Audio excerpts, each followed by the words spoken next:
Okay, the next area we're going to cover is integers. Okay, integers just refers to positive and negative numbers. Okay, positive numbers, we show a plus sign. Okay, in temperature, these would be the temperatures above 0. It's the same with numbers. It's the numbers that are greater than 0. Okay, negative. Again, we show with a little negative sign, okay? These are the numbers below 0. Okay? So we know that if the temperature outside is 40 degrees, okay? And usually we don't put the positive sign with the positive integers, okay? But if we were going to, we would put a small plus sign up in the air a little bit, okay? Positive 40 degrees or 40 degrees is you know, it's chilly, but it's not really cold. 4 below 0, okay, we would show with a negative sign, negative 40, that's very cold, okay? So positive integers usually don't have a sign. Negative integers will have a little negative sign up there. Sometimes you're going to see these in parentheses, like this, or okay, it's the same thing. It means the same thing. It means a positive 40 and a negative 40. Okay, the positive 40 could also be written just 40. Okay. Okay, we're going to have to learn how to add, subtract, multiply, and divide integers. Okay, adding integers. There's different ways to teach adding integers. The good thing is the numbers are usually very small to work with. There's not a lot of heavy-duty adding and subtracting and multiplying and dividing going on. But we do have to follow some certain rules to figure out how to get the correct answer. Okay? I like to use money. Okay? Positive integers, let's say we have $10. Money you have. Okay? A positive 10. We can put instead of using the dollar sign, we could just call this a positive 10, or we could just take that positives off and show that as a positive integer that way, okay? That's money you have, okay? Negative 4 would be money you owe. Okay, so positive and negative, money you have and money you owe. When we're going to add integers, okay, the problem might look like this. 10 plus a negative 4. Well, what does that mean? That means, well, you have $10 and you're combining it with money you owe, a bill for $4, okay? So what you really have is, I have some little teaching aids here, my beautiful artwork. You have $10, okay, cash, but you owe $4. Okay, so when you add these, really adding is not the right word here. We should say when you're combining these, okay? Well, what happens if you combine these? Well, if you have a bill for $4, you've got to pay it. Okay, so you're gonna take part of your $10 and pay that bill. An integer problem asked you, how much do you have left? Okay, well, you're going to take $4 from the 10. You're going to have $6 left. Okay, a positive 6. You don't owe any money, but you still have $6 left. Okay. What about this situation? What about where you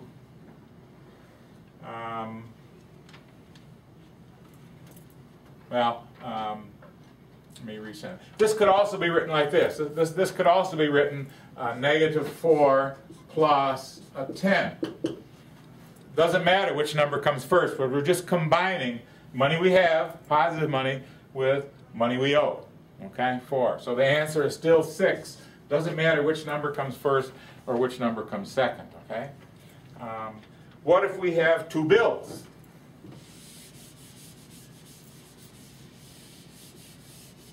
Okay, what if we have a bill for $4 combined with a bill for $2? Well, what do we have now? Okay, well, here's a bill for $2, and here's a bill for $4. Okay, you owe some money now. Okay, and it doesn't matter if you put the 2 first or the 4 first. Okay, where are you now? Well, you owe $6, okay? So the answer to this problem is going to be -6, okay? So if you have two bills and you combine them, you just add those numbers up and you keep that sign a negative sign, okay? So let's just look at a couple more examples here. Okay, let's say you have $5 and you owe $3. 5 combined with a debt of 3. Okay, well I have more than I owe, so I can pay some of that off. I can pay it all off. I'm still left with $2. Okay, but if you owed $6 and you only had $5, now what happens? Well, I've got more bills than I have cash, so I'm going to still owe money at the end of the day. I can pay off 5 of those $6 I owe, but I'm still going to owe $1. Okay? So what you can kind of see here, if you'd like a rule, if the signs are different, if you've got some money you have and some money you owe, take the number that's larger, okay, subtract the number that's smaller, and keep the sign of the larger one. That's what we did here. You owe more than you have, so you subtract 6 minus 5, you get 1, and you keep the sign of the larger one. Here, you had $5, that's a larger number. So you subtract 5 minus 3 and you get 2, and you keep the sign of the larger number. So if the signs are different, you subtract the two numbers and keep the sign of the larger number. Okay? What if we had, we did one like this before, $7 you owed and $2 you owed. Well, now if the signs are the same, you just combine those numbers, you add those numbers. A bill for $7 and a bill for $2 is a total bill for $9, okay? Okay, and of course if you had all positive numbers, if you had 3 plus 4, that would be 7, okay? So if the signs are different, you've got to subtract the two numbers and keep the sign of the one you had the most of, okay? Money you have or money you owe, the larger number. If the signs are the same, you're going to add those two numbers and keep the sign of those numbers, okay? I think the rules can make it a little confusing sometimes. Again, if you just think of money you have and money you owe that you're combining, okay? If you owe $4 and you have $8, okay, well you've got enough to pay those bills. You're going to have $4 left over. Okay? If you have $6 and you owe $9, if you combine your bills with the money you have, you're going to have more bills at the end of the day. You can pay off $6, you're still going to owe $3, okay? So adding integers is money you have combined with money you owe. If you have 3 integers in a row in an addition problem, let's say you have -6 plus -2 plus 5. We've just got to do that in steps, okay? Let's do this one first. What's -6 plus -2? That's a bill for $6 and a bill for $2. That's a bill for $8, okay? Plus, you have 5. We owe more than we have. How much more? Well, we owe $3 more than we have, so that answer is going to be a -3. Don't let 3 numbers in a problem confuse you. Okay, to subtract integers. When we did fractions and we had to divide two fractions, we had to use a trick. While subtracting integers, we also have to use a trick. Very, very similar, okay? Let me show you. If we had, let's say, $5 and we wanted to subtract $2, well, that's a pretty easy problem. We know the answer is 3, okay? 5 minus 2 is 3. Well, if we were going to make this an integer problem, we could look at it like this. We could say, well, I have $5 and I'm going to add a bill of $2, okay? That's like subtracting 2 from the 5, okay? $5 plus a bill for $2 equals 3, okay? So what I really did was I rewrote this. So we're going to rewrite the problem where the first number stays the same, the sign, the subtraction sign changes to an addition sign because we've already done addition. Addition is money you have and money you owe. And in order for this to work, we're going to have to take the sign of the second number, which since there's no sign here, we know it's positive, and change it to its opposite, okay? The opposite of a positive is a negative, so we have 5 plus a negative 2. Well, we're combining here now. You have $5 and you owe 2, so you have 3 left over, okay? Let me do one more problem and show you this, and then we'll write those rules down. What if we have negative 2 minus a negative 3? Okay, a negative 2 minus a negative 3. Well, the rule for subtraction is to subtract integers.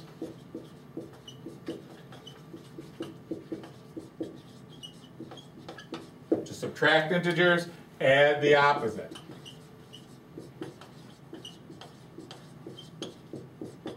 Okay, to subtract integers, add the opposite. When you see a subtraction problem, you know you're going to have to do a rewrite, okay? How's that rewrite going to work, okay? You have to use this trick. The trick says the first number stays the same.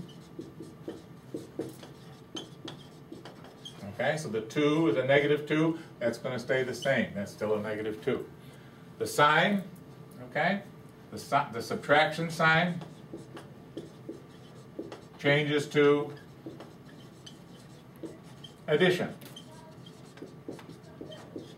Okay, so the subtraction sign is going to become an addition sign. And the second number, we said we have to add the opposite. So we need the opposite sign, okay? We have to use the opposite sign and reverse the sign of the second number. I'm going to write reverse the sign of the second number. Okay? So a negative 3 will become a positive 3. Okay? And then you just add. Money you have and money you owe. Okay? You owe $2 and you have $3. So what are you left with? Well, you still have $1 left, a positive 1. Okay? So in order to subtract integers, you've got to do the rewrite. As soon as you see a subtraction sign in an integer problem, you know, a bell should go off in your head, and you know you've got to do that rewrite. First number stays the same, sign changes to plus, which is a lot easier, and in order for that to work, you have to reverse the sign of this second number. Then you just add. Okay? Let me give you a couple more examples, and then we'll move on.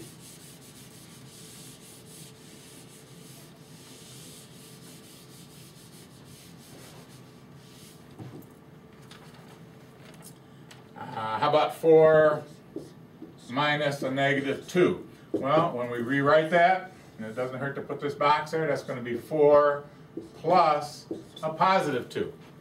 First number stays the same, sign changes to plus, and negative 2 becomes a positive 2. Money you have and money you have, that's $6, okay? How about negative 4 minus 6? Minus sign here, so we know we're going to have to do the trick. We're going to have to rewrite it. Okay, first number stays the same, negative 4. The minus sign becomes plus, and then the 6 is a positive 6. We've got to reverse its sign to a negative 6. Okay, then add. Okay, you owe $4 and you owe $6. Altogether, combined, you owe $10. Okay. That's the trick for subtracting integers.